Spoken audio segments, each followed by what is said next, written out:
Hey guys, I'm Tom the Tech Chap, and I've been testing the new OnePlus 7T and the 7T Pro. But I wanted to combine my reviews of both of these phones into one video. Because if I'm being honest, I think the 7T Pro is just a little bit underwhelming. I'll explain why in a second, but not only that, this also won't be coming out in the US, just UK, Europe, and Asia, whereas the standard 7T will be available pretty much everywhere, including the US, which is kind of strange actually, and it's the complete reversal of the situation with the 7 series, where the Pro came out everywhere, but the US didn't get the standard 7. Now it's the other way around. Okay, so let's start with what's new, and you've probably already seen a whole bunch of 7T videos. Maybe even my unboxing, which had a special guest.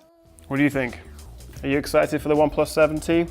But to recap, the standard 7T is a huge upgrade over the 7. With a new taller design, a smaller notch, and a round camera module on the back. We also now get the super smooth 90Hz refresh rate, which before was only on the Pro model, as well as a bigger 6.55-inch AMOLED screen, now with HDR10+, stereo speakers, UFS 3 storage, the latest Snapdragon 855+, a bump up in RAM to 8GB, up from 6 before, a new triple camera setup with a wide, ultra-wide, and telephoto lens. That's up from just a wide and depth sensor before, plus an improved night mode and a brand new macro mode. The optical fingerprint reader is a little bit quicker, there's a slightly bigger battery, along with faster charging. It now supports Warp Charge 30T. And of course new software with Android 10 and Oxygen OS 10 on top.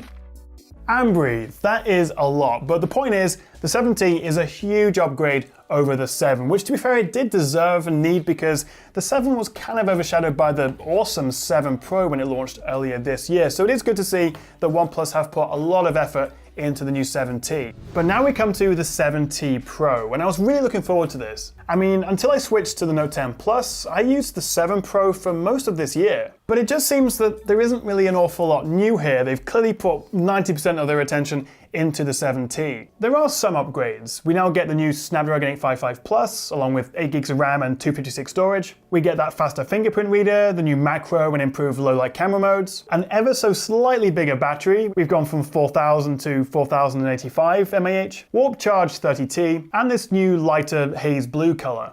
So new processor, camera modes, slightly faster charging, and the new software, Oxygen OS and Android 10. That's about it.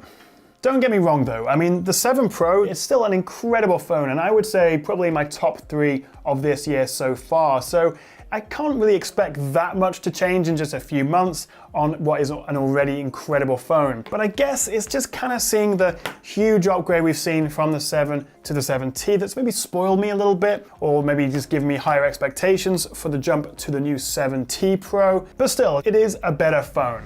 But the reason I'm talking about this so much is if you do have the choice between the 7T and the 7T Pro, which one should you go for? Well, the Pro is a little bigger, you get a more premium feeling curved edge to the screen, whereas the 7T has flat edges, although I know some of you guys do actually prefer that. You also get that motorized pop-up selfie camera with the Pro rather than a notch, so we do have that true edge-to-edge display. It also comes with 256GB of storage, double that of the 7T, although we do get the same RAM and the same processor. The Pro does also have a sharper Quad HD Plus resolution versus Full HD Plus, and a bigger battery, although in my tests it lasted just as long as the 7T. It seems the bigger battery is offset by that higher resolution. So the Pro gets a curved edge, pop-up camera, double the storage, and higher resolution. But in favor of the 7T, I really do like the new design, with its narrower 20:9 aspect ratio and the more interesting camera bump on the back, although I am a bit worried it might get scratched over time. And of course, it is also going to be cheaper, but I'll come back to that in a second. But regardless of which one you actually go for, these are both incredible phones and incredible value for money. For me, it's the 90Hz screen, the high-end specs, and the software that really sells it. After the Google Pixel, this is as close you'll get to stock Android on a flagship phone, and paired with that 90Hz refresh, it's so fast and slick to use. Oxygen OS 10 also adds a new customization menu, which lets you tweak the wallpapers, dark mode, icons, fonts, and all in one place, which is really handy. I also love the gestures. Now to go back, you just swipe in from the edge of the screen, on either side, rather than the bottom corners, which is actually a lot more comfortable and it's easy to do however you're holding it. I'm also a big fan of the alert slider, which makes it really easy to switch it to silent mode. I would definitely recommend a case though, as while the 7T is a little easier to hold because of its shape, they're both really slippery. As for colours, the 7T comes in Glacier Blue and Frosted Silver, whereas the Pro only comes in this Haze Blue. There's still no official IP rating on either of them, but in my experience they are still water resistant to some extent. I just wouldn't go swimming with them. So while it doesn't feel noticeably faster than before, it's still absolutely one of the quickest, most responsive and nicest phones to use. It's great for gaming as well, especially with that 855 Plus, which offers a 15% graphics boost over the 855. And while most games are still limited to 60Hz, including Call of Duty Mobile, some games can take full advantage of that smoother 90Hz refresh. Now, one thing that hasn't really changed is battery life. I'm getting pretty much the same as I did on the 7 Pro, which is still pretty good. By the end of a normal day, I get about 35% of my battery left, and it is the same on both phones. And also we do now get that faster Warp Charge 30T, which makes charging much faster at the earlier stages. So if you only have a few minutes to top up before you have to rush out, then you'll get a little bit more juice. It still takes about 20 minutes to get to 50% battery though, and unfortunately there is still no wireless charging, which is a little bit disappointing. Now let's talk about the cameras, because even though they look kind of different, they are pretty much the same triple lens camera setup and very similar to the previous 7 Pro. The Pro gets an 8 megapixel f2.4 lens with a 3x zoom, well technically 2.87 times, but they've rounded it up to 3. Versus a 12 megapixel f2.2 lens with a 2x zoom on the regular 7T. I'm not quite sure why they've done that, but it's a fairly minor difference, so overall image quality is pretty much the same between the 7T and the 7T Pro. But what about compared to the previous 7 Pro? Is there much of an upgrade here? Well, side by side, the answer is no, not really. OnePlus did make some big improvements to the 7 Pro's camera since launch through updates, but right now, from what I can see in these photos, there doesn't seem to be much of an upgrade for the T series. It is still a very capable camera though, and can take great photos, but it still can't quite match other flagships like the Note 10 Plus here, which is a little brighter with a more even exposure, it's a little bit sharper, and as you can see in the clouds, it handles dynamic range a fair bit better. Remember though that the Note 10 Plus is about twice the price of the 7T. One new feature though is that Nightscape now works with the ultra-wide lens, which is pretty cool and can help you take more creative low-light shots. Nightscape really does make a difference for low-light shots, and I can't wait to test this against the upcoming Pixel 4's night mode.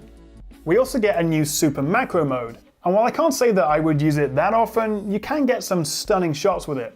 As for video, it can shoot up to 4K 60, but again, quality is similar to before. Although OnePlus have added a new HIS stabilization system, which combines OIS and EIS on the main lens, and it does a good job of smoothing everything out.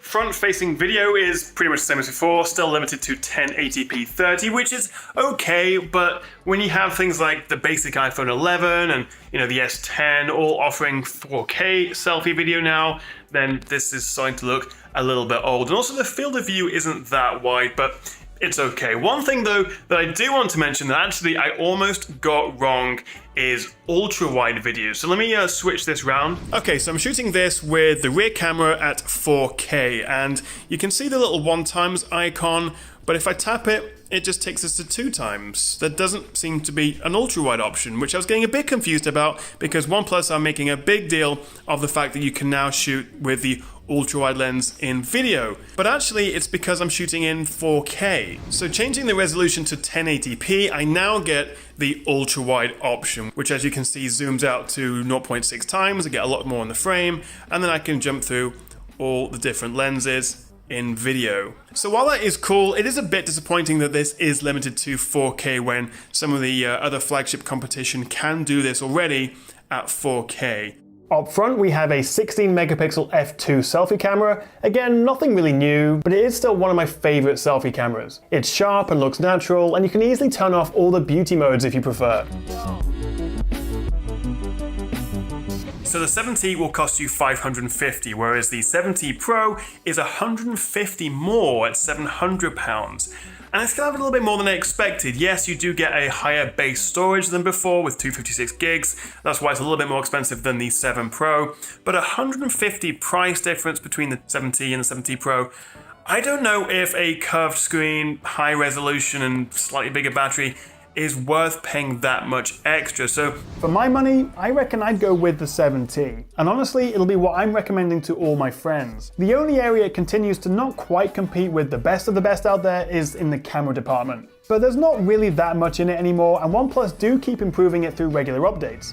There is one more thing though. OnePlus are also launching a 7T Pro McLaren edition. And if you want bragging rights for having the most powerful OnePlus, then you'll want this, as it comes with 12 gigabytes of RAM, up from the regular 7T Pro's 8 gigs. But really, it's about that McLaren branding, the unique design on the back, and their signature papaya orange accents around the phone's edges, on the alert slider, and even the charging cable. I think it does look good and it definitely stands out, although expect to pay a bit of a premium over the regular 7T Pro if you want one.